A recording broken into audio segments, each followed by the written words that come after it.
हाँ जी, welcome back. आज हम देखेंगे संदीपा विर्क जी का केस।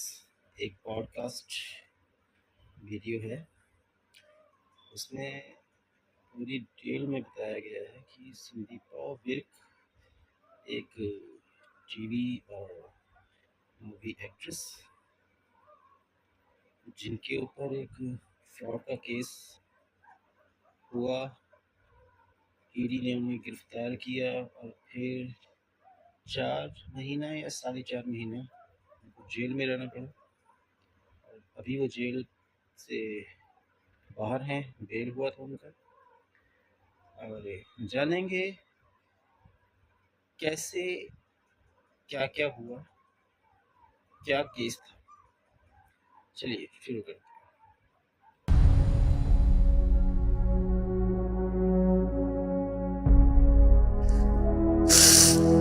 So,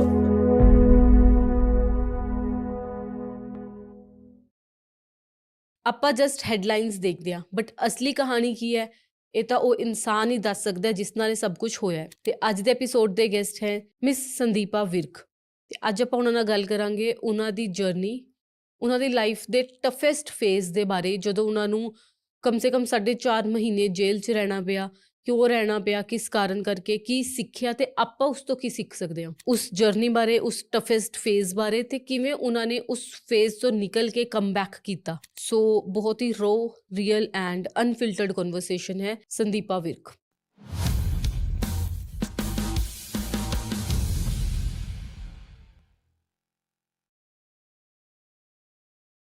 संदीपा, मैं पॉडकास्ट से पहले ना आपकी प्रोफाइल्स देख रही थी कि आपने एक्टिंग के लिए थिएटर भी किया है, फिर एक्टिंग कोर्स भी किया, एंड देन आपने प्रॉपर्टी में भी इन्वेस्ट किया है, एज अ प्रॉपर्टी में बिजनेस भी किया है, एंड देन आप इंटरनेशनली सर्टिफाइड कॉस्मेटोलॉजिस्ट भी हो, एंड आपने एक ब्रांड भी स्टार्ट किया था हाइबू के नाम से, राइट?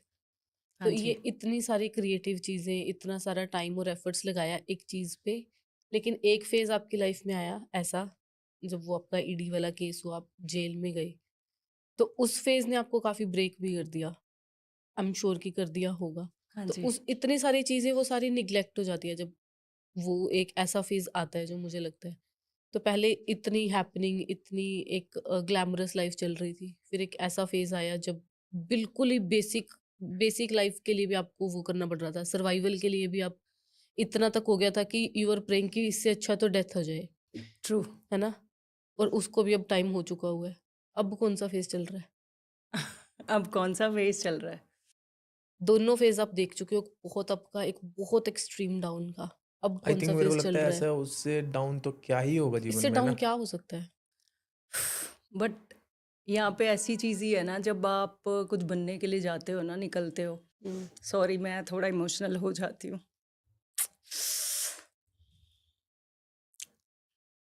मतलब आपके ना कोई अचीवमेंट्स नहीं देखता। बीइंग अ गर्ल, मैं आ तो जाती हूँ पॉडकास्ट करने, लेकिन मैं मतलब कंट्रोल नहीं होता मुझसे थोड़ा-सा। ऐसा कौन-सा मोमेंट या टाइम आपको याद आता है जो आपको इतना इमोशनल कर देता है? मतलब ना, इस दुनिया में मैंने एक चीज़ देखी है, आप अकेले हो, कोई नहीं होता। हुँ।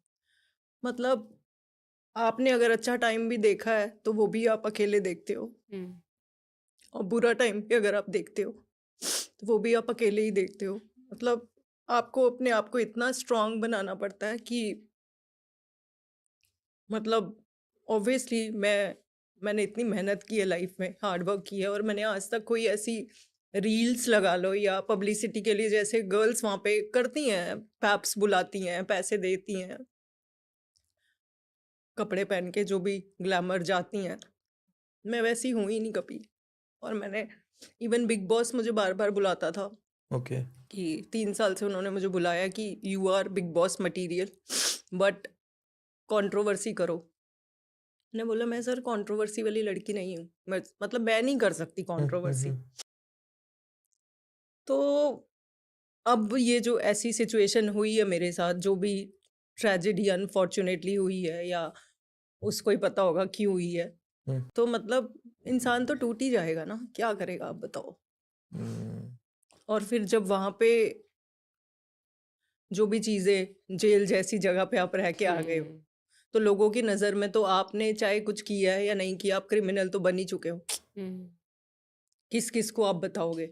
और जो मीडिया आपके बारे में इतना कुछ बिना जाने, अगर उन्होंने मेरे को पकड़ा भी था ईडी ने, तो मीडिया, मैं अंदर थी, मेरे घर वाले तो बाहर थे, किसी से आके कुछ तो पूछते कि रियलिटी क्या है। बट किसी ने आज तक कुछ पूछा ही नहीं, कोई फैक्ट्स पे उन्होंने काम ही नहीं किया, कोई सोर्स नहीं है उनका प्रॉपर। 40 करोड़ और वेबसाइट बना के, मतलब क्या नहीं बोला। अब आप बताओ, आप किस किस को जवाब देने जाओगे कि आपके एफआईआर क्या बोल रही है या आपके डॉक्यूमेंट्स क्या बोल रहे हैं, या मैं कहाँ कहाँ पे अपने डॉक्यूमेंट्स लेके जाऊंगी दिखाने। तो इंसान है यहाँ पे बहुत अकेला। आपकी लड़ाई जो भी चल रही है वो आपने खुद ही सरवाइव करना है, चाहे आप उसको हंस के करो, रो के करो, या आपके मन में मरने के ख्याल आए, कुछ भी करके, मतलब करना तो आपको ही है।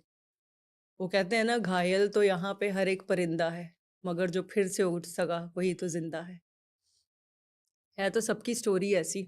मैं, चलो मेरे साथ ये चीज़ हुई है, मुझे लग रहा है मेरी स्टोरी या मेरी लाइफ बहुत बुरी है, आपको लगता ही है एक टाइम पे आके कि ऐसा क्यों हो रहा है या मेरी किस्मत कितनी ख़राब है। मुझसे भी तो बुरे बुरे, या मुझसे भी तो जो हम रोड्स पे देखते हैं, फुटपाथ पे लगा लो लोगों को, या एनिमल्स के साथ आप देख रहे हो जो भी लोग इतना अत्याचार कर रहे हैं, इतनी चीज़ें कर रहे हैं, एनिमल्स के भी रेप आपने देखे होंगे, डॉग्स के साथ। फिर देख के कहते हैं कि चलो मालिक तेरा लाख लाख शुक्राना जो तूने हमें जहाँ पे भी रखा है। अभी भी भगवान में विश्वास है आपको? वो नहीं कभी टूट सकता।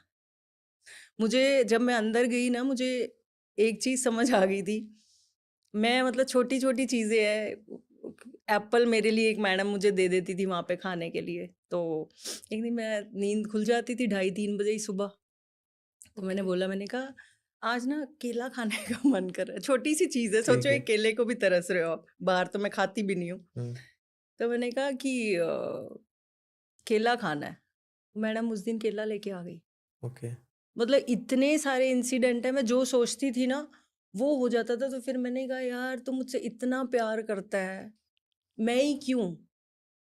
फिर अपने आप ही पॉजिटिव ख्याल आते थे। फिर मुझे लगता था कि क्या पता मेरे दुख इतने बड़े होते, वो इतने छोटे में डाल रहा है। यू नेवर नो आपने क्या किया है लाइफ में, पास्ट में। मैं बिलीव करती हूँ कर्मास पे, और कहते ही हैं कि ये जन्म हमें क्यों मिला है। माँ बाप आपके साथ हैं, या आपके बहन भाई हैं, या मैं आज आपसे मिल रही हूँ, हमारा भी कुछ लेना देना होगा। बिल्कुल। तो कुछ तो है ना। ऐसे कैसे हम इतनी योनियां भोग के यहाँ पे एक इंसान बनते, तो कुछ तो होगा। बिल्कुल। तो फिर यही लगता है कि यार चलो, क्या पता हाथी जितना दुख होता उसने पूंछ में निकाल दिया, राइट। ऐसा हो सकता है, बिल्कुल होता भी कई बार ऐसा ही है। जो भगवान करता है है ना। वो सब अच्छे कुछ अच्छे के लिए करता है। मानना तो यही पड़ता है, बट जब हो रहा होता है उस वक्त लगता है तू क्यों कर रहा है। हम्म। अब जब बाहर आ गई हूँ तो बाहर आके ऐसे लगता है कि सोचो अगर मैं फुटपाथ पे पैदा हुई होती और सर्दी के दिन होते और भगवान जेल में डाल देता, कितना शुक्राना कर दी होता कि मालिक तू छत दे दी थी, खाना दे दिया 2 वक्त का। परसेप्शन चेंज हो जाता ना आपका। तो जहाँ पे आपने पूछा एक्टर की लाइफ, एक्टिंग करने, तो मैं मॉडलिंग से मैंने अपना स्टार्ट किया था करियर। फिर ऑब्वियसली मॉडलिंग कर करके रैम शोज आपको करके लगता है अब नया क्या, अब और क्या। तो उसके बाद मैंने थिएटर किया नादिरा बब्बर जी के साथ। फिर लकीली साउथ की मूवीज़ मिलनी स्टार्ट हो गई, इवन पंजाबी भी की।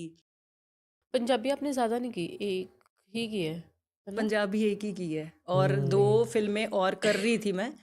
इवन शूट करते करते वो फिल्में छोड़ी हैं। ओके। क्यों?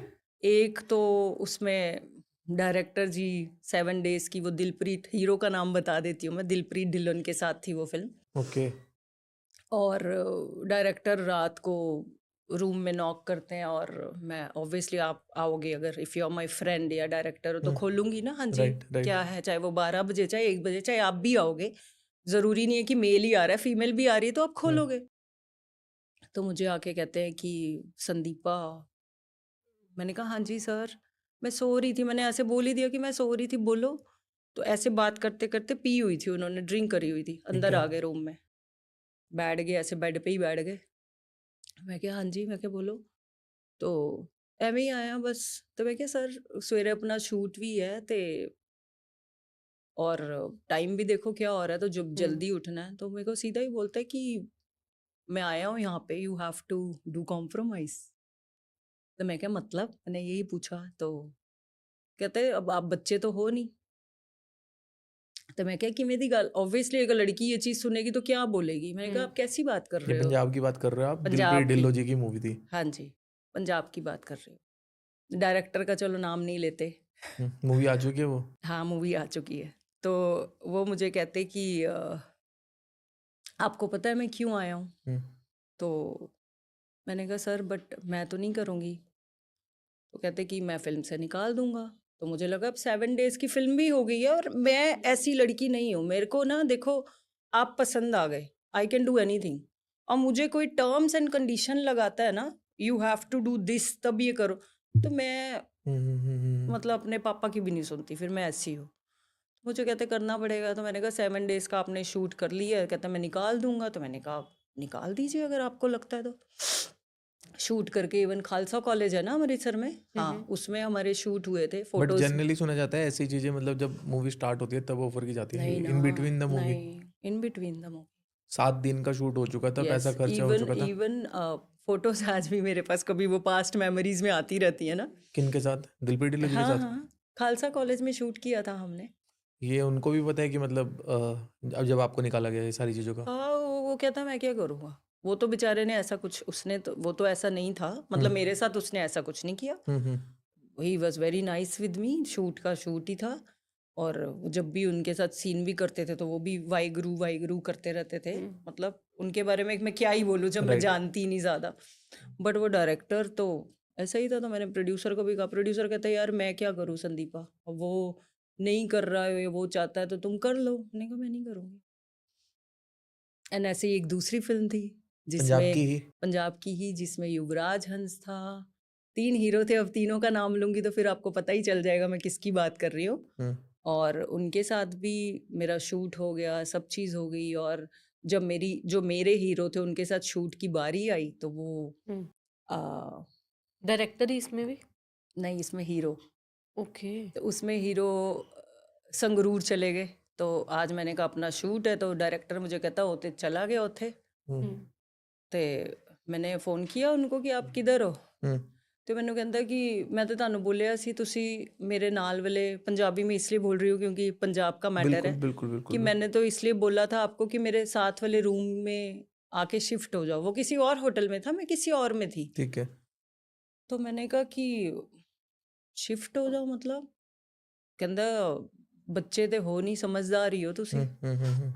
और जब फोटो शूट वगैरह भी हुआ तो वो, मतलब फोटो शूट होता है तो आप एक एक्टर के साथ रहते हो। ड्रिंक की हुई पूरी, एक्टर ने? पूरी दारू दिन ते, सोचो। और वो मुझे कह रहा है कि मैं तो नहीं करूँगा शूट जब तक आप ये सब चीज़ नहीं करोगे। ये पंजाब की बात बता रहे हो आप? ये सब पंजाब की ही बता रही हूँ। ये संगरूर में था शूट। तो ये संगरूर में मूवी था भी आ तो वो चुकी है? चंडीगढ़ अपने घर पे आ ये गया। हाँ ये मूवी भी आ चुकी है? आ चुकी है? हाँ, मूवी तो सारी आ चुकी हैं जो भी की है। तो फिर मतलब आपने कभी ऐसे उस टाइम पे किसी को मतलब बताने की कोशिश नहीं की? आपने छोड़ दिए बट प्रोजेक्ट्स? मैं अब उस चीज़ के बारे में बताने क्यों जाऊं। पहली बात तो ऑब्वियसली जो उस फिल्म में डायरेक्टर होता था या उनको तो पता ही है। प्रोड्यूसर मुझे साफ बोलते हैं संदीपा देखो सब चलता है इंडस्ट्री में, कर लो, क्या फ़र्क पड़ता है। प्रोड्यूसर एक लेडी थी, फ्रेंड ही थी मेरी, वो कहती कर ले यार, क्या फ़र्क पड़ता है। अच्छा। कर ले, क्या फ़र्क पड़ता है। तो मैंने कहा मैं क्यों करूँ, मुझे आपको नहीं करनी। ये पता है सेकंड केस है हमारे साथ, अभी हम लोगों ने एक और एक्ट्रेस का पॉडकास्ट लिया है, उन्होंने भी बताया ऐसे पंजाब इंडस्ट्री के बारे में, हमें बिल्कुल भी यकीन नहीं हुआ। वो सेकंड आप बता रहे हो, इट मीन्स कुछ ना कुछ ऐसा हो रहा इट है। मीन्स नहीं, बहुत कुछ होता है, बहुत। अब मैं बाकियों के मैं नाम क्यों लूँ, मुझे पता ही है कौन करता है कौन नहीं करता। आप देखो कितनी लड़कियां जिनको, मैं तो पंजाबी बोल दी हैं, अच्छी बोल दी हैं, देखने में भी टचवुड ओके हूँ, और मुझे क्यों नहीं मिल रहा। आप बताओ, चलो जस्ट बिकॉज कुछ तो होगा। और जिन लड़कियों को पंजाबी आती नहीं, उनको टूटी फूटी पंजाबी सिखा के फिल्मों में ले रहे हैं, क्या लॉजिक क्या बनता है। बट ये है ना कि your life, you have to choose what you want to do, right. तो मेरे को लगता था कि अगर वो, मैंने मान लो इक्का दुक्का वो फिल्में कर भी ली, होने क्या वाला है, आज भी शायद मैं यहीं बैठी होती। अगर मैं वो कर भी लेती तो मैं दोबारा से यहीं होती ना। और ऐसे ही एक म्यूजिक वीडियो था, एक डायरेक्टर, और वो भी बड़े ही डायरेक्टर थे और सिंगर था, अच्छा पंजाब का ही? सॉन्ग था, हाँ जी। और आया, पैसे भी हो गए 1.5-2 लाख रुपए उस टाइम जो रेट चलता था, because I was doing south movie and Punjabi एक फिल्म कर ली थी, गाना कर लो। मैंने कहा चलो 1.5 पे बात हो गई, और शूटिंग थी 2 दिन की समवेयर यहीं कहीं। तो डायरेक्टर कहता है ठीक है, मैं बात शाम को फ़ोन करता हूँ, आपकी फ़्लाइट बुक करते हैं। तो मुझे शाम को फ़ोन करके कहते कि और क्या कर रहे हो? मैंने कहा हाँ जी बोलो। संदीपा ड्रिंक कौन सी करते हो? मैंने कहा हाँ जी, मतलब कौन सी ड्रिंक का मतलब? नहीं, दारू केड़ी पींदे हो? तो मैंने कहा सर, पहली बात तो मैं कौन सी पीती हूँ या नहीं आपके काम में कहाँ पे आ रहा है? वो कोई ड्रिंकिंग का सीन थोड़ी है जो आप पूछ रहे हो कि आप ड्रिंकिंग की एक्टिंग कर लोगे। ये आपका म्यूजिक वीडियो में, कोई भी पीऊं नहीं पीऊं, none of your right. Business. कुछ तो पिंदे हो गए, मतलब खुली बात है। तो मतलब आप कैसे काम करोगे ऐसे उसमें, बताओ। और इतना टॉर्चर भी क्यों होना? ऐसा तो क्या ही फेम मिल जाता, आप मुझे बताओ। आज अगर इतना ही अच्छा होता, क्लीन होता, तो इतनी लड़कियां क्यों सुसाइड कर लेती हैं, आप बताओ। कहाँ पे मेंटल लेवल चला जाता होगा? कुछ तो होगा ना। बिल्कुल बिल्कुल बिल्कुल बिल्कुल। ऐसे तो कोई चीज नहीं हो रही। तो फिर आपने पंजाब में काम करना ही छोड़ दिया? जब मेरे को देखो, मेरा क्या छोड़ दिया या नहीं छोड़ दिया नहीं, जब कोई आएगा क्लीन आएगा तो मैं ओके कर देती हूँ। जब कोई आ ही नहीं रहा, और ऐसे ऐसे वाया आते हैं चीज़ें, और भी प्रोड्यूसरों से मैं मिली हूँ, वो मुझे बोलते हैं कि देख लो, फाइनेंसर के पास चले जाओ या ऐसे चले जाओ, उनको खुद ही फाइनेंस चाहिए तो वो मुझे क्या बनाएंगे। अच्छा, एक चीज़ बताओ, जैसे अभी जो आपका ये बीच में ट्रेजेडी हुई, जो आपकी लाइफ में मोमेंट आया, ये हाँ 4.5-5 महीने का, ये होने के बाद आपने एक पॉडकास्ट किया मक्कड़ जी के साथ, एक पॉडकास्ट अभी कर रहे हो, बट जब वो एनकाउंटर्स हुए आपके साथ 3-4-5, तब आपने आवाज़ उठाने की कोशिश क्यों नहीं की? ये वाले, क्योंकि मैं वैसी लड़की नहीं हूँ। मतलब मैं, अब मी टू भी एक आया था, आपको मुंबई जी में पता है, जी। सारी लड़कियां गई। ये थोड़ी है कि मेरे साथ किसी प्रोड्यूसर ने किया नहीं है या किसी ने कुछ बोला नहीं है, ऐसा ओके। तो नहीं है। मेरे साथ हुई हैं वो चीज़ें, बट मैं उस चीज़ में जाके, भीड़ में जाके मैं क्यों बात करूं उस चीज़ के बारे में। मतलब कि सब लड़कियां जा रही है तो मैं उनके साथ चली जाऊं, हाँ जी इस डायरेक्टर ने मेरे साथ भी ये किया। और क्यों ही करना, मैं उसको छोड़ देती हूँ कि तेरी बनाई हुई दुनिया अगर वो ऐसा है, तो मैं उस, अब देखो मेरा एक्स है जिसने मेरे को फंसा दिया, गुस्सा तो मुझे भी आता है कि भगवान इसका, हम इतने अच्छे भी नहीं होते कि बोले कि उसका कुछ बुरा ही ना हो। ओके। बद्दुआ तो आप देते ही हो किसी को। फिर भी मैं एंड में कहती हूँ चल, मैं कौन होती हूँ, मैं कहते हैं ना उसकी लाठी में आवाज नहीं होती, तो मैं बस उस चीज का वेट करती हूँ।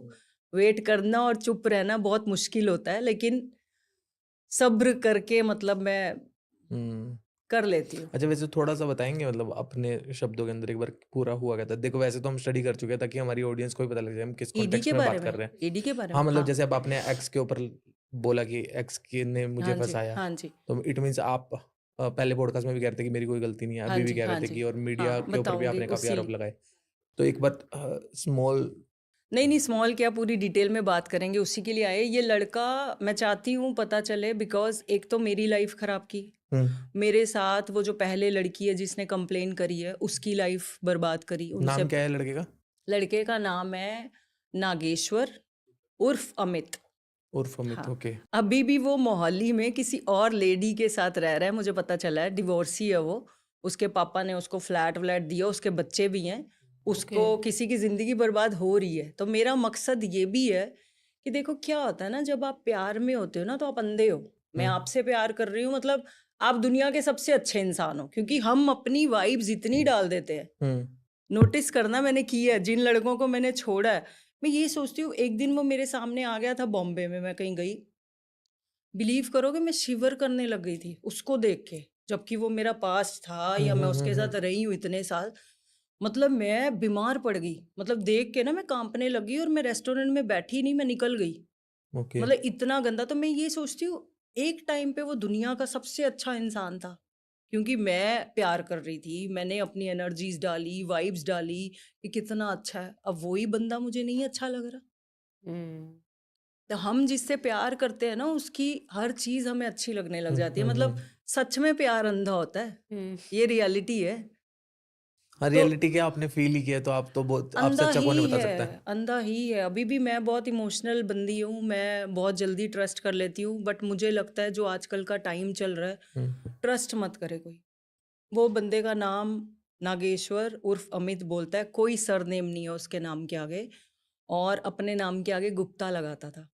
ओके अब चलो कास्ट की मैं कोई बात भी नहीं करना चाहती, एक अलग वो हो जाता है। तो मुझे नहीं पता था वो क्या कास्ट का है। बहनें 4 हैं उसकी, कोटे से जॉब कर रही हैं सरकारी। ओके एक नहीं कर रही, 3 बहनें कर रही हैं। एक तरन तारन में एडीटीओ में लगी हुई है, और बाकी गवर्नमेंट स्कूल्स में है। और माँ है उसकी, पठानकोट में ही रहती है। अभी भी इनफैक्ट वो मेरे केस के बाद एक वहीं के पठानकोट के बंदे हैं, सुनील गुप्ता, उनसे भी उसने 2.5 करोड़ रुपए लिए हैं। और जज के सामने उसने लिख के वो चेक दिए कि इतने में सेटलमेंट करूंगा, 20-20 लाख के चेक उनको दिए। अब वो भगोड़ा है। और जो ओके मेरा केस भी चल रहा है उसमें भी वो भगोड़ा है। मेरा केस कैसे हुआ, ये बंदे को मैं जानती हूँ 2011 एंड से। ठीक है ये बंदी जो यहाँ पे रहती है चंडीगढ़ में, उसका नाम है जसनीत कौर सिद्धू। जिसने केस किया। हाँ जी, जिस ओके। बंदी ने केस किया हुआ उसके ऊपर, जो पहले वो मेरे को नहीं पता, लेकिन वो कहता है कि मेरे साथ इनका अफेयर था, इसलिए उन्होंने मुझे फंसा दिया। ठीक है चलो, जब आप प्यार करते हो आप मान ही लेते हो यही चीज होगी।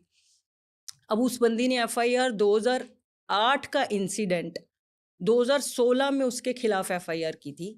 ओके मैं उसकी जिंदगी में आई 2011 एंड और 12 में। ठीक है 2008 से लेके 2014 तक ये लोग आपस में ट्रांजैक्शन करते रहे अपने अकाउंटों में। ठीक है लड़की ने एफआईआर में ये लिखाया है कि ये बंदे को मैं 2008 में मिली थी, जिसमें इसने मुझे बोला हम फिल्म बनाते हैं, आधे पैसे आप लगाओ, आधे लगाएंगे हम। अब ठीक है आप आज मेरा पॉइंट ये है, क्योंकि चलो मैं उसी एफआईआर में फंस गई, वो भी कैसे।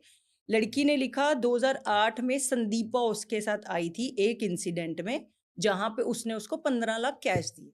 जबकि आपका कहना आप 2011 में मिले हो। हाँ, और अगर वो 2008 में मैंने 15 लाख कैश जो कि उस बंदे को उसने दिए, लिखा हुआ है एफआईआर में कि हैंड ओवर अमित को किए 15 लाख, तब संदीपा साथ में थी। और हर एक अलग अलग इंसिडेंट में उसने उसकी माँ, 4 बहनें और उसके जीजा लोगों के भी नाम दिए। ओके। 8वीं मैं थी। ठीक है। तो आप अगर मेरे नाम के आगे 15 लाख थे, उसकी पूरी एफआईआर पहले तो 6 करोड़ की मेरे नाम के साथ कैसे जुड़ गई, इन विच जिसमें मैं एक्यूज्ड भी नहीं थी, ठीक है चार्जशीट भी नहीं हुई। 2016 में जब उसने एफआईआर करी, पुलिस पंजाब की मोहाली की स्पेशल स्टाफ होता है कुछ, हाँ हाँ, एसटीएफ वाले, एसटीएफ वाले उसको उठा के बॉम्बे से, मेरे ही घर से, वो साथ में ही ओके। थे, हम लिव इन रिलेशनशिप में, तो उसको उठा के ले आए अमित यहाँ को पे। हाँ जी। ठीक है तब ऑब्वियसली मैं ही प्यार में हूँ, तो मेरा ही बॉयफ्रेंड है, कोई उठा के लेके चले जाए तो आप छुड़ाने तो आओगे। मैं बॉम्बे छोड़ के 4 महीने उसको यहाँ से निकाल के जेल से लेके जा रही हूँ। और सोचो, जिसने क्राइम किया है, 6 करोड़ की ट्रांजैक्शन उनकी है आपस में अकाउंट में, उसको 3 महीने की सजा जेल में रहता है, जो मैं एक्स्ट्रा 8वें नंबर पे मेरा नाम, जबकि माँ आएगी, बहनें आएंगी, मैं 4.5 महीने जेल काट के आ रही हूँ। ओके ऐसा क्यों? ऐसा इसलिए जैसे ईडी आपको पकड़ती है, पहली बात तो ईडी की नहीं बेल। आपके प्रति हाँ, वैसे कोई पुख्ता सबूत मिले थे। कुछ भी नहीं है ना सर, मैं बाहर कैसे आई हूँ आज, मैं इतना खुल के। ED is a big agency, right? नहीं अभी आप बाहर आ चुके हो या बेल पे हो। बेल पे। बेल पे हो बेल इज बाहर ना, हो अच्छा गया। बेल इस बाहर हाँ, bail is regular, bail means बाहर, जमानत हो गई। तो अभी केस चल रहा है पीछे से केस तो देखो चलता रहेगा, वो भी आज नहीं तो कल खत्म होएगा, बिकॉज जब इतने सारे पॉइंट्स हैं। आप बताओ, 2000 में अगर मैं उसी एफआईआर पे पकड़ी गई हूँ, 2008 में वो कहती पैसे ले रहे हैं, फिल्म बन रही थी, आप मुझे आज, मैं और आप फिल्म बनाएंगे, तुम 50 लाख डालो, मैं 50 लाख डाली, वो 1 करोड़ रुपए खर्च करोगे तो ही अगला स्टेप होएगा। ठीक है आप कैसे 2-2 करोड़ 3-3 करोड़ देते भी जा रहे हो, लेते भी जा रहे हो। इनकी आपस में लेना भी था, देना भी था। उसने, लड़की ने इसको 2008 से 14 तक 6 करोड़ डाले हुए, और 6 नहीं थे, 487.5, उसने 271 वापिस करे हुए थे। तो ओके कौन सी फिल्म बन रही थी जिसमें आप पैसे ले भी रहे हो और दे भी रहे हो और शूट भी नहीं हो रहा? और जब आप रिलेशन में आए अमित के साथ, उसने बताई थी ये सब चीज आपको। कैसे बताएगा, नहीं वो बताई कॉन मैन ये है सब ना। आपको वो तो जब पकड़ा गया जब तब पकड़ा गया पता तब चला, सामने आ गया। 2016 एंड में 17 में वो बाहर आया है, कैसे पता चलेगा?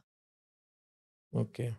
और जो कॉनमैन है उसका कैसे पता चलेगा? चलो आप अगर लड़कियों को ही लूट रहे हो, मेरे साथ भी आया, मैंने भी अपने बहुत बेवकूफ़ियाँ की हैं। खैर मैंने भी अपने पैसे उठा के उसको मिलते ही 1 हफ्ते बाद कोई तावीज़ें लाके दे दी थी।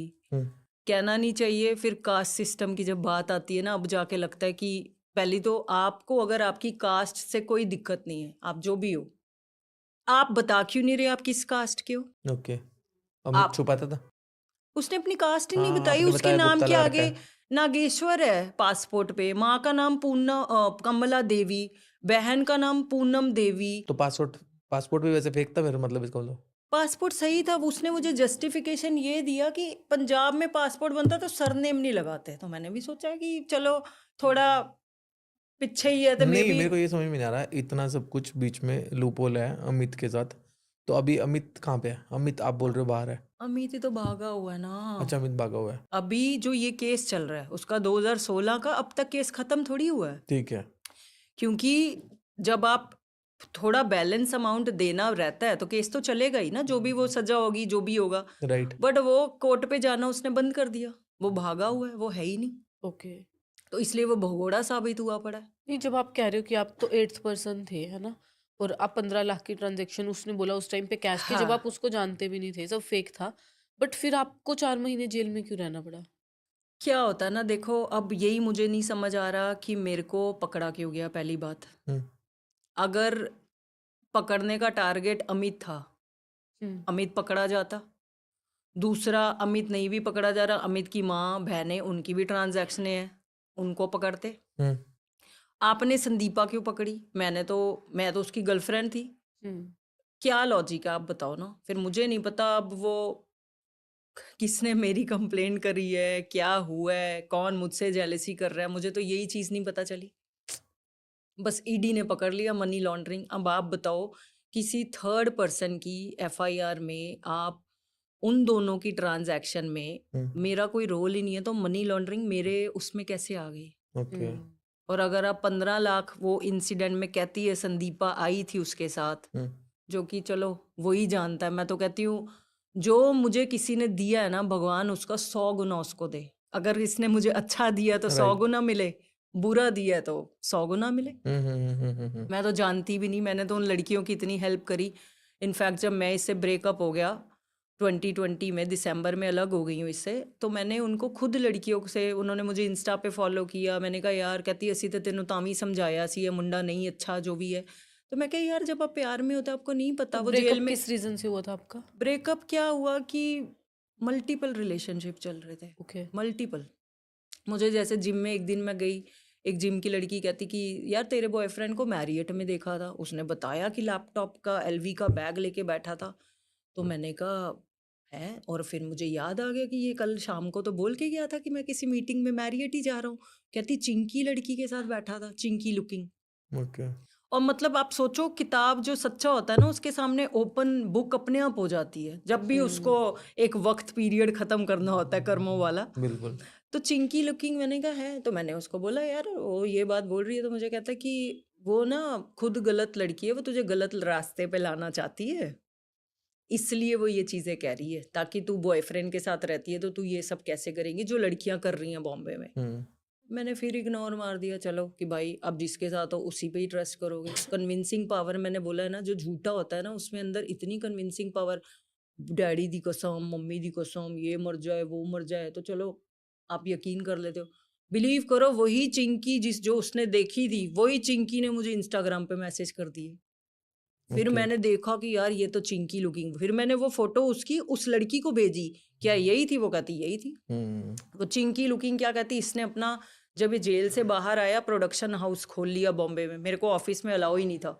अरे कोई प्रोड्यूसर है, मैं तो तेरे को ही हीरोइन लूंगा, मैं नहीं चाहता कि तू उनके सामने आए, हम क्यों बताएं हमारा रिलेशन है, हीरोइन तो तू ही होगी, आप समझो। राइट। वहां पे लड़कियों को मिलता रहा। उस चिंकी लुकिंग लड़की को 25,000 साइनिंग देके मैरियट ले गया। और बोल आपको रहे थे कि आपको करेंगे मूवी में? हाँ वो तो चलो और भी बना रहा हूँ, या अच्छा, ठीक है। मुझे क्या बताया ना अब किस किस को साइनिंग दे रहा है, मैं कौन सा वहां जाके देख रही हूँ। तो चिंकी ने मैसेज दे दिए। इनफैक्ट एक बंदी मेरे ही घर पे मेरी वो सेल्फियाँ डाली हुई एक बंदी ने मैंने देख ली, ये तो मेरा घर है। उसने मुझे बोला जी मैं तो आप नेल्स करके आते थे तो वो मुझे कहता था फोटो दो कौन से नेल्स किए, मैं भी बड़ी जल्दी दे देती थी अपने बॉयफ्रेंड को, तो आप ये चीजें दिखाते हो। वो सेम उसको भेजता था, वो ऐसे करके आई है तू भी कर ले। और वो लड़की मेरे को मेरे ही घर पे कह रही आपकी बेडरूम में फोटो लगी है, मेरी फोटो में लगी हुई है, मेरे बेडरूम की किसको पता। तो कहती हाँ, मैंने कहा तो आपको पता था अगर मैं उसकी गर्लफ्रेंड हूँ तो आप मेरे घर पे क्या करने आ रही थी। तो आगे से कहती कि मुझे कहता था मेरी मम्मी चाहती है संदीपा से शादी कर लूं लेकिन मैं नहीं चाहता यार, बड़ा तंग करती। यार लड़के माहिर होते हैं, माहिर इन चीज़ों में। मेरी मम्मी चाहती है कि संदीपा से शादी कर लूं लेकिन मेरा मन नहीं है, मैं तो तुम्हें ही पसंद करता हूँ। हाँ, क्योंकि उस वक्त तुम उनकी चीज़ें कर रही हो, तुम ही पसंद आओगे। और इतनी कहना नहीं चाहिए, आप अगर लड़कियां देख लो ना, फोटो में मैसेजेस सब है मेरे पास, आप हैरान हो जाओगे। अच्छा। मतलब कि ये लेवल। फिर आपका ब्रेकअप हो गया 2020 में। 2020 में ब्रेकअप हो गया और मैं अपना फिर कोरोना वरोना था तो मैंने कहा एक्टिंग लाइन में भी आपको पता है कुछ चीज़ें आ नहीं रही जैसे, या वेट करना पड़ता है। तो वेट क्यों करना, मैं स्किन केयर करती हूँ एज एन एक्टर, अपना आप ध्यान रखते हो। कनाडा चली गई, मैंने कोर्स किया कॉस्मेटोलॉजी। उसके बाद मेरी स्किन सेंसिटिव है, 6 महीने तक मैंने प्रोडक्ट्स ट्राई किए। कनाडा इन सब के चीज़ों के बाद गए आप? ब्रेकअप के बाद, ब्रेकअप के बाद, ठीक है। 2020 में जब मेरा ठीक है, ठीक ब्रेकअप है। हुआ, देखो उस टाइम पे भी मैं बहुत टूटी हुई थी, बहुत रोई, चिल्ला चिल्ला के अकेले रोती थी। इसने मेरे माँ बाप भी मुझसे छुड़वा दिए थे। 3 ओके। साल तक मैंने अपने घर वालों से भी बात नहीं करी थी। इससे ब्रेकअप के बाद तो देखो 1 साल मैंने बर्बाद ही किया, रोना धोना, मुझे नहीं समझ आती थी क्या करूँ, क्योंकि मॉम डैड बहन भाई आप किसी से बात ही नहीं करते। आप बंदा भी चला गया, माँ बाप वैसे ही किसी ने दूर करा दिए। जब आप अंधे होते हो तो आप कहते ही हो ना कि चलो यार बंदे के साथ हो गई मुझसे गलतियां, मैंने बहुत गलतियां की है, मैं डिनाई नहीं करती। आप सबसे पहली गलती जब आप अपने घर वालों के बाहर जाके किसी पे ओवर ट्रस्ट करते हो तो वो गलती तो की है मैंने। तो जब घर वाले छुड़वा दिए तो इतने डिप्रेशन में थी, रोती थी चिल्ला चिल्ला के। एक दिन डिसाइड किया कि बस आज लास्ट रोऊंगी, और फिर ब्रह्म कुमारी से मेडिटेशन सेंटर, उनको खुद कांटेक्ट किया। टाइम नहीं दे रहे थे तो फिर उनको पता चला कि एक्टर है तो टाइम मिल गया और चली गई वहाँ पे, कोर्स किया। तो उन्होंने बहुत अच्छी अच्छी बातें जब करी तो वैसे भी मैं पॉजिटिव ही हूँ, टच वुड। फिर उन्होंने सिखाया कि संदीपा अगर जीवन में जो हम चाहते हैं वही सब चीज़ें हो जाएं, या आपके माँ बाप आपके साथ नहीं छोड़ के जा रहे, या आपका बॉयफ्रेंड नहीं जा रहा, सब साथ में, तो आप उसको याद ही नहीं करोगे। आप याद कैसे करोगे? दैट मीन्स आप बेसिकली आपके साथ कुछ बुरा होगा तो ही वो याद आता है ना। तो फिर बस वो मेडिटेशन करी। फिर मैंने कहा मैं क्यों, अगर एक बंदा मेरी ज़िंदगी बर्बाद करके गया है, मैं तो ऑनेस्ट थी ना, मैंने तो कुछ नहीं किया ना। अगर वो मल्टीपल रिलेशनशिप्स में था, मुझे लूट रहा था, मेरे पैसे पे ही रह रहा था, क्या काम मैं ही करती थी। और मिलते ही मैंने उसको अपने मॉम की ज्वेलरी सारी दे दी, सेविंग्स थी वो दे दी। कहता कि इन्वेस्ट करूंगा, झूठ बोलता रहता था, बड़ी बड़ी बातें थी उसकी, कुछ भी नहीं था। वो पैसे निकालने के चक्कर में मेरे को इतना टाइम रहना पड़ गया। और वो रहते रहते रहते रहते तो फिर एक डॉग से भी आपको प्यार हो जाता है, तो आपको प्यार ही हो गया। तो मैंने कहा चलो यार, जो बंदा ठीक है अपनी माँ बहनों की रिस्पेक्ट कर रहा है, क्योंकि मेरे सामने एक अलग ही पिक्चर चलती थी। इवन सोचो इनके घर का, इसकी बहन का बेटा था, तो उसकी मम्मी मतलब कहती कि मेरे को सारी बातें नहीं बतानी। तो वो बच्चा ही था, मैं उससे पूछ लेती थी। मैं कही क्या नहीं बतानी, नहीं कि मेरे से कोई बातें नहीं बतानी अपने घर की। बच्चे को भी सिखा रखा था मतलब। तो खुद सोचो क्या थे वो लोग, जिसकी खुद की 4 बहनें हैं, माँ है, और वो दूसरों की बहनों को बर्बाद कर रहे हैं, आप सोचो। और माँ के पास कोई पैसे लेने जैसे वो पड़ोसी जाता है तो माँ जी उठ के पड़ती है, ने हमें सानू पूछ के दिते सी, सानू पूछ के दिते सी। तो 2025 तक आपको कोई कांटेक्ट नहीं था फिर उससे?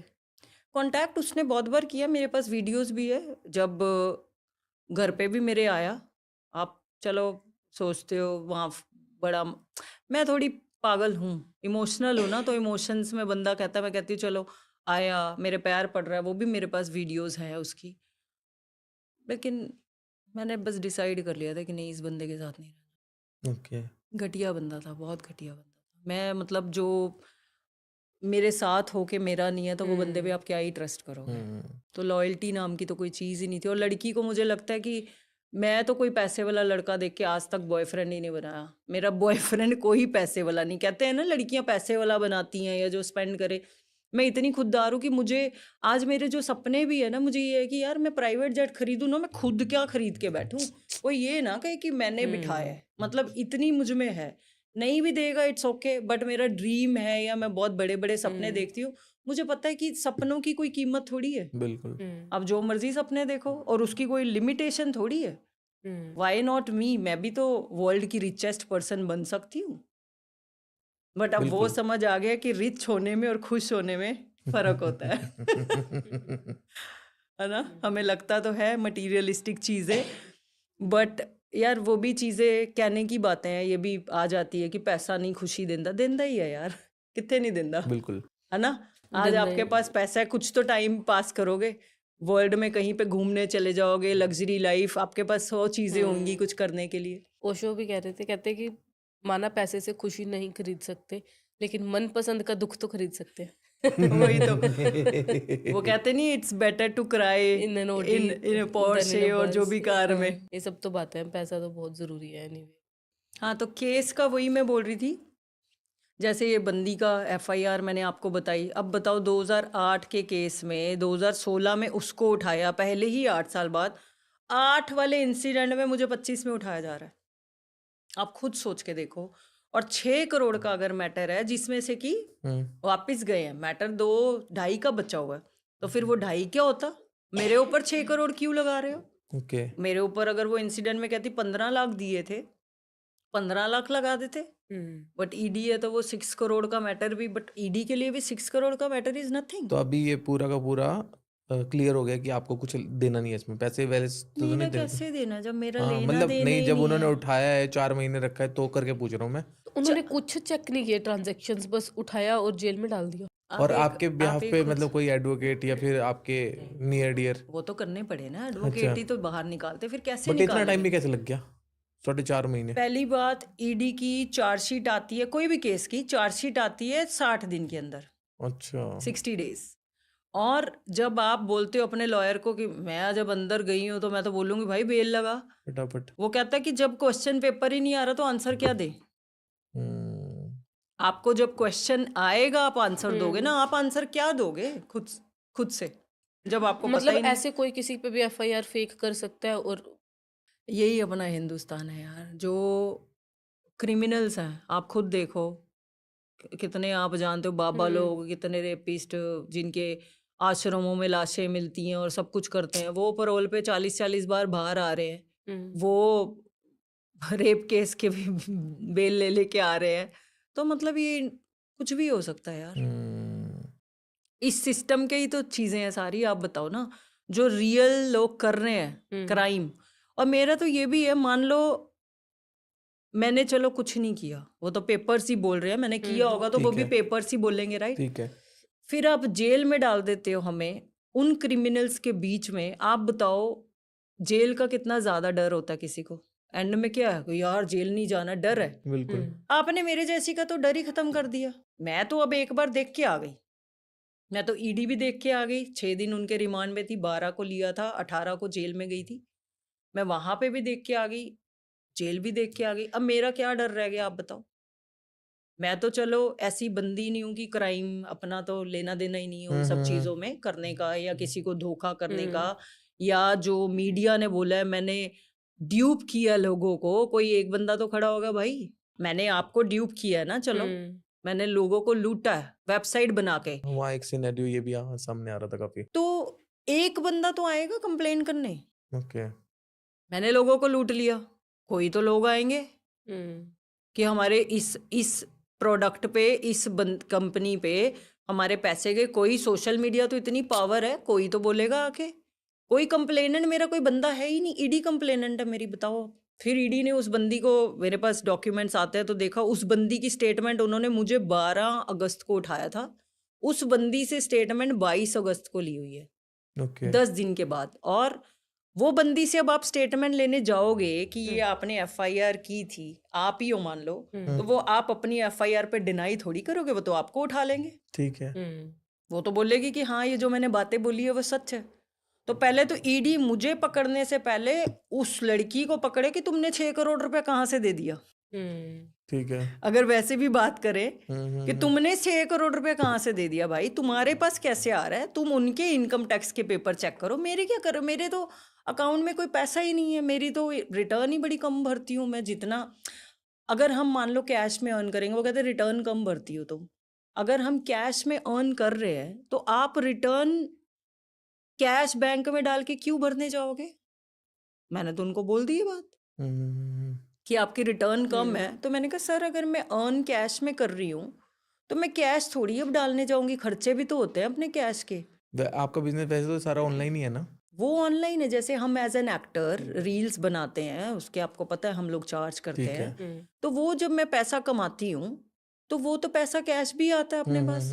वो तो देखो आपको पता ही है, कोई हम शूट दूसरे फोटो शूट भी करते हैं, वो भी कहता है भाई अकाउंट में नहीं देने कैश ले लो। आपको पता ही कैसा चलता है इंडस्ट्री में, तो चलता है हर किसी को जीएसटी टीडीएस, वो कंपनी के अपने लोचे और इतना कैश देंगे, इतना वो देंगे, सब होता है। तो वो कैश में जाके अकाउंट में थोड़ी डालूंगी खुद से कि मैं उसका टैक्स भर दूं। फिर सरकार हमें दे ही क्या रही है? मैंने तो बोला क्या दे रही है आप बताओ। कौन सी सड़कें अच्छी दे दी, पॉल्यूशन, खाना पीना सब नकली। और मैं अभी बीच में कुछ वीडियोस देख रही थी, मेरे प्रोडक्ट्स के बारे में बोल रहे हैं नकली है। मान लो मेरी तो उसका पेज भी बना हुआ है हाइबू ब्रांड का, जो इन्फ्लुएंसर लोगों ने यूज करके रील्स डाली हैं। ठीक है। आप रामदेव के प्रोडक्ट्स वो डाल रहे थे, कोई रूह अफ़ज़ा का जूस बनाया हुआ है, और उसे एक बंदा देखा आपने, फूडी के नाम से है उसका पेज, और वो डालता है केमिकल डालता है ना उसमें, तो वो चीज़ नकली होती है तो पता चल जाता है, कलर चेंज हो जाता है। पतंजलि इतने हजारों करोड़ की कंपनी फेक चीजें कर रही है, या कितने और ब्रांड, जूस रियल के, वो कहते हैं कि डब्बे में सिर्फ 3% जूस होता है, बाकी केमिकल और पानी होते हैं, राइट, और शुगर होती है। एंड आप मेरी कंपनी जो मैंने 6 महीने छोटा सा एक ब्रांड बनाया, कोई बहुत लेविश ब्रांड भी नहीं बनाया था, जस्ट टू चेक कि कोई काम कर रही हो तो कैसा है, उस पे आप नकली प्रोडक्ट्स बना रहे हो, फेक ब्यूटी प्रोडक्ट्स बना रहे हो। क्या सीखा वैसे आपने इस सारे मोमेंट से, क्या पता लगा आपको? अभी तक समझ ही नहीं आया, पता है। अभी तक मैं ये डिस्कवर कर रही हूँ कि चल क्या रहा है। और जब आप जेल चले जाते हो, जेल के तो खैर अभी हम इंसिडेंट्स पे बात करेंगे, तो बस मेरे को लगता है कि ऊपर वाला ना आपको सिखा ही रहा है अपने आप को जानो। मतलब इंसान के अंदर की इतनी लेयर्स है ना, इतनी लेयर्स है कि वो जब तक आपको लो पे नहीं लेके जाएगा, आपको अपनी असलियत और अपनी पहचान खुद ही नहीं पता चल पाएगी कि क्या है। मतलब इतनी ज्यादा शक्ति है इंसान में, ये तो मैं समझ चुकी हूँ। जो इंसान की पावर है ना, बहुत ज्यादा है। एंड मैं तो अभी वो स्टिल डिस्कवर कर रही हूँ कि कितनी शक्ति है। और बीइंग अ गर्ल तो आप सोचो कि ऐसे ही नहीं फिर औरत को भगवान ने बनाया जो एक दूसरी जान को भी पैदा करती है। खैर कुछ तो सोच समझ के ही बनाया होगा, बिकॉज उसको पता है कि ले लेगी ये इतना सब पेन। बट अभी तक मैं डिस्कवर कर रही हूँ कि मैं कौन हूँ। अच्छा, इतना सब चल रहा था तब फैमिली का क्या चल रहा था सिनेरियो? फैमिली तो थी, निकालने के लिए तो फैमिली आई है, मेरी बहन, मेरी सिस्टर, जो एक भगवान का भेजा हुआ तोहफा बोलूंगी, जबकि हमारी बनती बिल्कुल भी नहीं थी। पहले तो बहनें लड़ती हैं, आपको पता है, बट बंदी ने दिन रात एक कर दिया था। वो नहीं होती तो मैं यहाँ नहीं होती, सिंपल। और कुछ मेरे फ्रेंड्स हैं, एक दो चुनिंदा जो खड़े रहे, क्योंकि वो क्लोज लोग तो आपको जानते ही ना आप कौन है, आप सबको क्या बताने जाओगे आप कौन हो। कुछ मेरी कजन्स हैं, 2 जिनके साथ मेरी बनती है, उनको भी पता है मैं कैसी हूँ। उन्होंने भी बड़ी जगह जाके प्रेयर्स की, और दुख तो उनको भी हुआ है, बहुत हुआ है। बट जो लोग हैं आपके, वो तो है ही है ना। तो घर वालों को तो फेस करना ही पड़ता है जब आपके साथ ऐसी कोई ट्रेजेडी हो रही है। आप सोचो मैं स्ट्रांग हूँ, यंग हूँ, झेल लूँगी। आपके माँ बाप, राइट, जिनको पता ही नहीं है, जिनकी बेटी बॉम्बे में रहती है, और ईडी सुबह 6:30 बजे धक धक धक धक करके आपके घर पे घुस जाती है, और अचानक से मम्मी कहती ईडी आई है, तो ऑब्वियसली आप शॉक हो। तो मैं तो पहले बोला कोई नकली आ गया होगा क्या, आई कार्ड दिखाओ भाई, मैं ऐसी ही हूँ, हम्म मैं कैसे घुसने दूँ तुम्हें, मुझे क्या पता तुम ईडी से हो और क्या करने आए हो तुम यहाँ पे। मैंने तो पहले दरवाजा ही नहीं खोला। एक तो आप बीइंग अ गर्ल रात को कैसे सो रहे हो, लेडीज भी लाई थे वो साथ में, जेंट्स भी आए थे। मैंने कहा मैं कैसे ले लूं आपको और क्यों आए हो। फिर वो बकायदा पेपर लेके आए थे, संदीपा विर्क और लिखा हुआ था, उन्होंने कार्ड दिखाया। तो क्या बीतेगी सोचो माँ बाप के ऊपर। वो लेके जा रहे हैं आपको शाम को, पूरा घर तहस नहस कर दिया था, चेकिंग में तहस नहस जैसा हम फिल्मों में देखते वैसे ही। पूरा। पूरे बेड खोल के चीजें निकाल रहे हैं। इतनी भी वो कट्स ही नहीं होती कि चलो आप ठीक है जो भी है मुझे नहीं पता, चलो सच भी होते हैं लोग, झूठे भी जा रहे हैं, चाहे कोई मुजरिम है चाहे कोई नहीं। एक बेसिक तो होता है ना, किसी का घर तो आप बर्बाद ही करके जा रहे हो ना। वो पूरा बेचारे मेरे को देखने आते, अपना घर संभालते या अपना घर की चीजें सही करते, और एक माँ बाप के सामने आप लेके जा रहे हो उनकी बेटी को। वो तो इतने एज होते हैं तो उनपे क्या बीतती होगी। तो फिर ईडी ने आपसे पूछा तो होगा सारा कुछ, तो आपने क्लियर भी किया होगा उनको। ईडी देखो जब आपको पकड़ती है, उन्होंने मुझे यही बोला जसनीत कौर सिद्धू ने आपकी कंप्लेंट की है। मैंने पूछा कि किसने कंप्लेंट की, आप क्यों आए हो यहाँ पे। कहते जसनीत कौर सिद्धू ने कंप्लेंट की है। मैंने कहा सर वो मेरी फ्रेंड है, वो क्यों कंप्लेंट करेगी और किस चीज़ के लिए की है। अमित कहाँ है, पहले तो मुझे आके वो यही पूछते रहे कि अमित कहाँ है। अब देखो आपको अगर पता है वो मेरा बॉयफ्रेंड था, उनको तो नहीं पता ना मैं कब अलग हुई। ठीक है। तो मैंने कहा अमित का मुझे क्या पता, मैं तो 2020 में अलग हो चुकी हूँ उससे, मैं तो अकेली बॉम्बे में रहती हूँ, वो तो बॉम्बे में भी नहीं रह रहा, वो तो मुझे क्या पता। आपको कहता है पता है किधर है, वो क्या दुबई चला गया, कहीं किधर चला गया, किधर चला गया। मैं कहा मुझे जब पता ही नहीं तो मैं क्या बताऊँ, आप निकाल लो कॉल डिटेल्स अगर आपको लगता है तो। मैंने कहा सर उसको तो मैं खुद ही ढूंढ रही हूँ बेसिकली, क्योंकि वो मुझे इंटरनेशनल नंबरों से कॉल करता रहता था, बीच में बहुत हैरेसमेंट किया कि मतलब वापिस आ जा, ये कर दूंगा वो कर। फिर लड़का एक दिन तो आके उसने मेरा गला वाला भी दबा दिया था मेरे घर पे, अमित ने। मैं मान नहीं रही थी और सोचो बच गई मैं। तब कहती हूँ वो पावर इतनी ज्यादा है। सारे घर की खिड़कियां दरवाजे बंद करके किचन से चाकू लेके आया था। उस दिन मैंने उसका भयानक रूप देखा। पहले तो मैं चल सोच रही थी गलती होगी, जब मैंने आपको बोला है वो मेरे पैर दबा रहा था, उस दिन से मैंने डिसाइड कर लिया था कि क्योंकि वो रूप मैंने फर्स्ट टाइम देखा, दैट मीन्स वही आपका रूप रियलिटी थी, बाकी तो आप फिर वो बना रहे थे मुझे। ऐसे गला कहता काट दूंगा। इवन मैं सोफे पे थी, उसने मेरा ऐसे करके ऊपर चढ़ गया, मतलब बिलीव नहीं कर सकते। और लकीली मेरी सिस्टर कजन दिल्ली में रहती थी, वो बॉम्बे में न्यू शिफ्ट हुई थी। ओके। और मैं सोचो इतने हम लोग क्राइम पेट्रोल देखते हैं, है ना, उस वक्त मेरा दिमाग चला। तो मैंने कहा अगर तो देखो मैं भी लंबी चौड़ी हूँ, वो भी लंबा चौड़ा, मैं लड़ती या वो सब चीजें करती तो चाकू तो चल गया होता। ये तो फिर प्रेजेंस ऑफ माइंड आपको ही देखना पड़ता है। तो मैं रोने लग गई, मतलब कि ऑब्वियसली मैंने ये सब चीजें सोची भी नहीं थी। तो ये मैं रोती हूँ, जैसे आप देख रहे हो अभी भी कुछ बात करती हूँ तो मैं रोने लग गई कि रोना ये आ गया कि यार आप ऐसे बंदे से प्यार कर रहे थे। तो फिर मैंने फिर उस थोड़ा सही हुआ, रोई वही मैं, उसको लगा कि लाइन आ गई, फिर सॉरी सॉरी बोल के बॉम्बे जी वो यहाँ से उठ के पठानकोट से बॉम्बे में हेयर कट कराने आया था बंदा, जिससे कराता था। हेयर कट कराने जा रहा हूँ, मैं रोई थोड़ी देर, फिर मैं ठीक हो गई। मैं कहा चल ठीक है कोई बात नहीं, नई लड़ाई करते। उसने भी बोला मैंने भी बोला। जैसे ही वो गया हेयर कट कराने, मैंने बैग लिया घर से, पैसे जो मेरे पास थे लिए, छोटा सा जो भी इम्पोर्टेंट चार्जर फोन वोन डाला। मैं अपनी घर, ये जो बंदी मेरी कज़न है वो मीरा रोड में आके शिफ्ट हुई थी बॉम्बे में एक जगह, डायरेक्ट उसके घर चली सामान लेके। फिर मैंने फ़ोन लगाया किसे, पुलिस को? इसको। ओके। और मुझे फ़ोन करता कि कहाँ हो। मैं कहा मैं अब आई हूँ पुलिस स्टेशन। फिर मैंने इसकी बहन को फ़ोन लगाया, तो बहन मत करो ऐसे कुछ, मत करो ऐसे कुछ।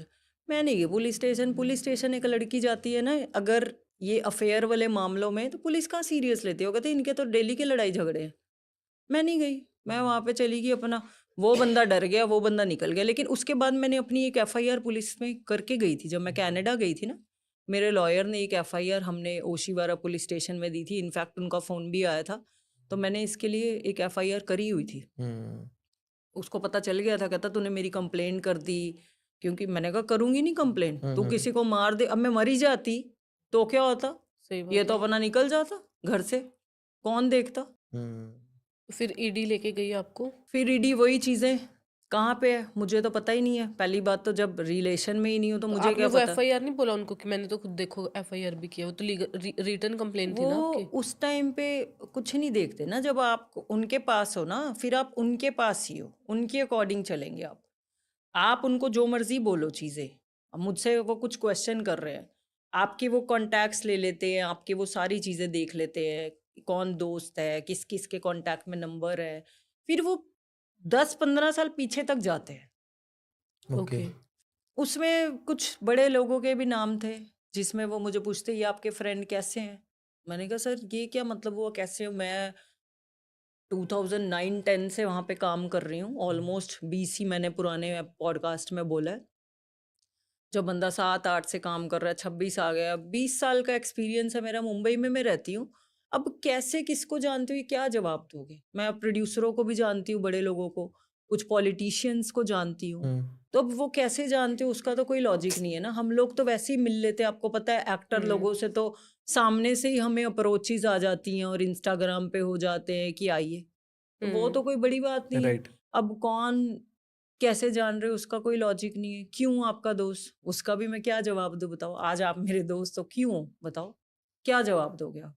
तो जो आपकी फ्रेंड थी जिन्होंने केस किया था, उसके साथ दोबारा बात नहीं हुई? अभी बात हुई है दोबारा कि किया क्यों ये सब कुछ? पहली बात तो वो मेरी फ्रेंड नहीं थी। ओके। फ्रेंड तो मैंने जब 2020 में, मैंने आपको बोला, मैं अपने बॉयफ्रेंड से अलग हो गई, उन्होंने इंस्टा पे मुझे फॉलो किया, पहले तो दुश्मनी थी ना, तभी तो मेरा नाम डाल के बैठी है। ठीक है। अब जब मैं आई हूँ, मैंने वो स्टेटमेंट देखा, उसमें लिखा हुआ कि इसका 22 को स्टेटमेंट लिया ईडी ने। अब क्या होता है ना, हमारी बेल में टर्म्स एंड कंडीशन लिखी जाती है, बेल पे आपको छोड़ा जा रहा है, तो आप जो आपके विटनेस हैं, वो विटनेस में आ गई ना वहाँ पे, तो उनके साथ वार्तालाप नहीं कर सकते, विटनेस ओके। को मैनिपुलेट नहीं कर सकते। ओके। तो मैं क्यों पूछूं। सबने मुझे बोला कि उसके साथ मिल लो और बात करके ये केस खत्म करा लो, ये एफआईआर। मैं क्यों करूं, मैंने जब कुछ किया ही नहीं है, मान लो। नहीं, बट आप बीच में हरासमेंट तो हो ही रही है ना, जेल तो आप ही को जाना पड़ रहा है। जेल तो ईडी देखो मैं होके आ गई, केस चल रहा है, ठीक है, अब ये केस चलता रहेगा। अब मैं उस बंदी के साथ मिलके, जब मैंने उसका 1 रुपया नहीं लिया, और मैं जो वो एफआईआर का इंसिडेंट कहती है 2008 में, मैं अब तक भी उसे कोई लाइव मिली थोड़ी हूँ। ओके। तो मैं उस टाइम पे भी जब मिली नहीं हूँ। मुझे ये नहीं समझ आ रहा, जैसे प्रूफ्स आपके खिलाफ तो कुछ था ही नहीं रिटर्न में या फिर टेक्निकली, तो इसका मतलब इंडिया में कोई भी किसी के खिलाफ एक बार अगर एफआईआर कर दे तो वो बंदा फंस ही जाएगा, दूसरा बंदा। वो ये तो बड़ा घटिया कानून है। मेरा बस यही था, जब मैं जेल चली गई ना, और मैं यही सोच रही थी, अंदर क्रिमिनल्स के साथ डाल दिया। देखो अंदर ये तो नहीं है कि किसी ने, हर बंदा ही सच्चा है। अंदर कोई सेगमेंट्स नहीं है ऐसे कि ये नहीं मर्डर वाले यार, हैं, नहीं। ये सब ऐसे। इकट्ठे। पहले तो मैं ऑब्वियसली यार, जब जेल ही नहीं देखी, फिल्मों में जेल देखी होती है, जितने भी आप स्ट्रांग हो, मतलब फट जाती है आपकी कि आप जेल जाओगे और क्या होगा। और चली तो मैं गई, मैं बोल्ड बहुत हूँ। और पहले तो जी वहाँ से स्टार्ट करते हैं, जब ईडी ने आपको पकड़ा, फिर ये लोग लेके जाते हैं आपको मेडिकल कराने। जब पकड़ते हैं मेडिकल कराएंगे, फिर कोर्ट लेके जाते हैं ना कि बंदा ठीक सही सलामत है। मेडिकल में आपका सारा मेडिकल होता है, प्रेगनेंसी टेस्ट लेते हैं। वो सरकारी जो हॉस्पिटल होते हैं, दीनदयाल टाइप्स या राम मनोहर लोहिया, उनके ऑफिस के पास था। फर्स्ट टाइम तो घर से लेके गए तो दीनदयाल, गंदे वॉशरूम में आपको प्रेगनेंसी टेस्ट पकड़ाया जाता है, करके आओ कि देखते हैं कि बंदी प्रेग्नेंट तो नहीं है। वो आप ये सोचो, जो छोटे छोटे लड़के इंटर्न वाले हॉस्पिटल में नए नए जो लगे होते हैं, वो होते हैं रात के टाइम। वो जब पहले तो ईडी आपको पकड़ के लेके जा रहा है, वो आपकी शक्ल देखते हैं, फिर टेस्ट करने जाते हो आप, हंसते हैं, इशारे करते हैं कि मतलब प्रेगनेंसी टेस्ट हो रहा है या क्या है। मतलब वो सोचो आप, जिसने कुछ नहीं किया वहां पे इंसान की क्या फीलिंग्स होंगी, क्या लगेगा आपको। फिर आपको ले गए अपने डिपार्टमेंट में, उसके बाद कोर्ट लेके जाना है तो फिर से लेके गए, फिर से आपका वो होगा प्रेगनेंसी टेस्ट दूसरे हॉस्पिटल में, राम मनोहर लोहिया में। और डॉक्टर ऐसे बैठी हुई हैं सरकारी, और पहले तो डॉक्टर जी गवर्नमेंट जॉब जो कर रही हैं, ऑब्वियसली गवर्नमेंट सरकारी डॉक्टर है, बैठी हुई, तो आप डॉक्टर हो ना, मैं एक अगर वो लेके आया तो मैं एक एज पेशेंट आई हूँ, आप मुझे क्रिमिनल कैसे ट्रीट कर रहे हो भाई? अच्छा हाथ दिखा, ये कर वो कर, मेरी तो उससे पहले बहस हो गई। मैंने कहा आप तमीज में बात करिए। हम्म उसने मुझे बोला कि हाथ ऐसे करके दिखाओ, तो बंदा मुझे नहीं पता खोलना है, मैंने ऐसे हाथ खोल ऐसे करके, मैंने कहा who the hell are you, मैंने बोला, मेरी सटक गई वहां पे। फिर मैंने कहा आप डॉक्टर हो, मतलब ये सोच लो, अगर आपको कोई पुलिस वाला पकड़ के लेके जा रहा है या ईडी लेके जा रही है, XYZ लेके जा रहा है, वो आपको पहले क्रिमिनल बना देते हैं।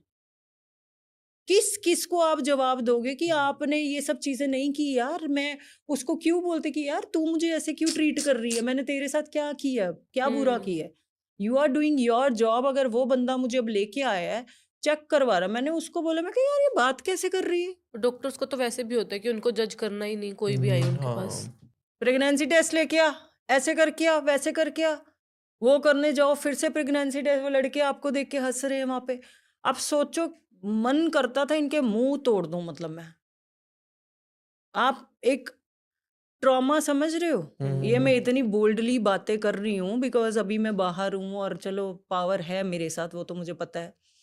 कितना कितना गिरे हो गए आप अपनी नजरों में, बताओ। 6 बार प्रेगनेंसी टेस्ट होता है, फिर ओके वो कोर्ट लेके जाएंगे, फिर होएगा। जेल में एंटर आपको जब किया जाता है, ये रिपोर्ट देते हैं, वहां पे आपको देखते हैं वो सब चेक। जेल में फिर से अंदर घुसते ही प्रेगनेंसी टेस्ट करो जी। पहले तो बंदा वैसे ही डरा हुआ कि जेल के अंदर आ गया और देख रहा है कि मैं किस माहौल में आया हूँ। वहां पे आपको नंगा कर लिया जाता है कि आप बाहर से आए हैं तो आप कुछ लेके तो नहीं आए। फुल न्यूड होके उनको दिखाओ, फुल न्यूड होके।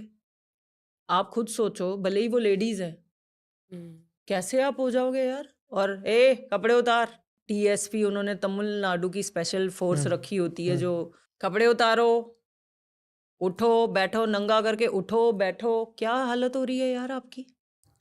क्या करोगे बताओ आप? जब आपके लिए आप तो शॉकिंग होएगा सब कुछ, बिल्कुल ही। बहुत ज्यादा, किसको पता होता है जेल में ऐसे होता है? 25 से 30 बार नंगी हुई हूँ मैं वहां पे। आप बताओ अब किस लिए?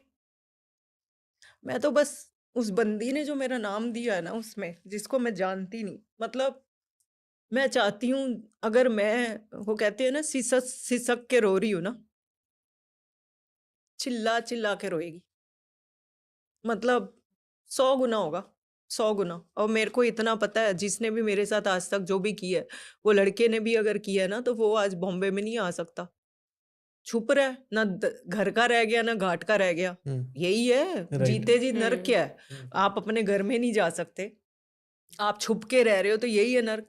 मैं तो कहती हूँ वो बंदी के साथ क्या होगा जिसने मेरा नाम झूठा डाला हुआ है, जिसको मैं आज तक मिली नहीं, जिसने सिर्फ out of jealousy, just because वो उसका बॉयफ्रेंड था और मैं उसकी गर्लफ्रेंड बन गई, जिसने मेरा नाम डाल दिया कि ये बंदी 15 लाख रुपए लेने आई थी साथ में। मैं मतलब इनकी वजह से इतना सब कुछ देख के आई हूँ। बार बार आपको, जब आप कोर्ट जाते हो, जुडिशियल कस्टडी कोर्ट में आपको 14 दिन के लिए दी जाती है। जब वहां पे आप फिर से जेल से निकल के कोर्ट में जाओगे, फिर आपको नंगा करेंगे।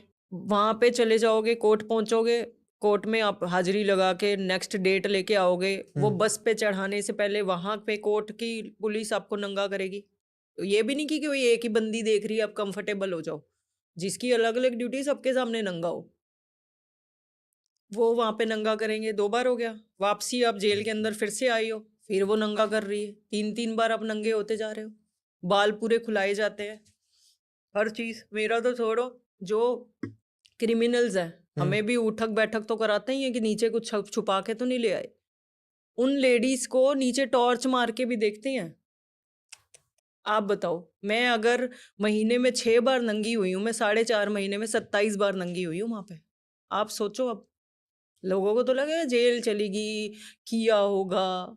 अब खुद सोचो, मेंटल ट्रॉमा सोचो। तो कैसे एक इंसान, मतलब कैसे एक इंसान इन सब चीजों से निकल सकता है, बताओ। तब वैसे क्या रहा होता था, मतलब बिहाइंड द माइंड, कि मतलब क्या होने वाला है? उस कभी टाइम इधर कभी उधर कभी उधर जब चीजें चल रही थी। कुछ नहीं चल रहा होता उस टाइम, तो कहता है मर जाऊं बस, सीरियसली। मैंने तो सोच भी लिया था, मैंने कहा यार, मैंने तो अपनी बहन को बोल दिया था एक दिन, हम्म जब बेल रिजेक्ट हो जाती है ना नीचे से, सेशन के पास पावर नहीं है ईडी को बेल देने, पता है जज को कि मैंने कुछ नहीं किया, फॉल्स कंप्लेंट है, सब उन्हें उन्हें तो पता है। ओके। आप समझ रहे हो तो जज नहीं समझेगा, वो भी तो हर किसी को कर रहा है, राइट। बट उनके पास पावर नहीं है ईडी की बेल देने के लिए। ये होती हाई कोर्ट से ही है। ओके। तो क्या, मैंने तो अपनी बहन को बोल दिया था, मैंने कहा यार अगर नहीं होगी ना तो मैं तो शिल्पा मर जाऊंगी, मुझसे नहीं हो रहा था। बड़ी प्रेयर करती थी, 2-2 बजे नींद खुल जाती थी यार। क्या करोगे, कितना पाठ करोगे आप बताओ? जब सब तरफ से अंधेरा हो जाए क्या करोगे आप? कीड़े चलते हैं आपके ऊपर। जब नहीं, पहली बार जब गई थी फिर अंदर सोते हो आप, कीड़े चलते हैं। जेल में मतलब कोई गर्म क्लीननेस नहीं है। गर्मी थी ना एक तो नीचे ही सोना होता है।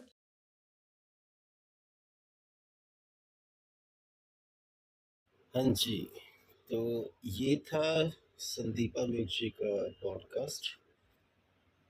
ये हम लोग बाकी का जो पॉडकास्ट है वो अगले एपिसोड में करेंगे, तो अभी फ़िलहाल के लिए इतना ही है। मिलते हैं फिर नेक्स्ट एपिसोड में। अपना ख्याल रखें, चैनल को सब्सक्राइब करें, लाइक करें, शेयर करें। Take care.